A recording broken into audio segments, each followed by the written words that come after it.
কি হয়েছে গো মা? বাবু তুই এসছি, এই তো তোকে বিদেশে পাঠানোর লাগি যে টাকাটা লিখছো না, সেই টাকাটা লিয়া লিখে রাত দুপুরে এসে ঝামেলা করছি। জি জামাই জি, আপনাদের কাছে এটা আমি আশা করেছিলাম না। টাকা লাগবে আমাকে বলবেন না, সেটা আমি 1 লাখ টাকা নিয়েছিলাম তো। দাঁড়ান,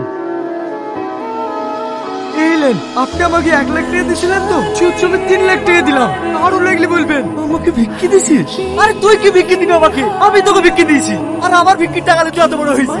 যদি কোটিপতি হয়ে যাস না, আমি তোর ভিক্ষা দেবো না। আমা, আরে হ্যাঁ, তোকে একটা কথা বলছি, কান খুলে শুনে রাখ। তোর ছেলে থেকে বড় লোক বাড়িতে যদি আমার মেয়ের বিনা দিতে পারি, তোর যদি মাথায় করিলে আমি গোটা গ্রাম ঘুরবো। তোর বাড়িতে দাঁড়িয়ে কথা দি কেন? দেখ দেখ, তুই নিজের চোখেই দেখ, কোন ফ্যামিলিতে বিয়ে করে নিজের জীবনটা বরবাদ করতে যাচ্ছিলি। বাবু, বাবু, কাজ হয়ে গেছে, এনগেজমেন্টের রিংটা রেডি কর। তুই এরকম করছিস কেন বলতো? তোর লেগে বাড়ির সব বাড়ির মন খারাপ, কেউ ঠিক মতো খাওয়া দাওয়া করেনি। তুই তো সব নিজের চোখেই দেখেছি, পুরো কত খারাপ, তারপরে এরকম করছিস কেন?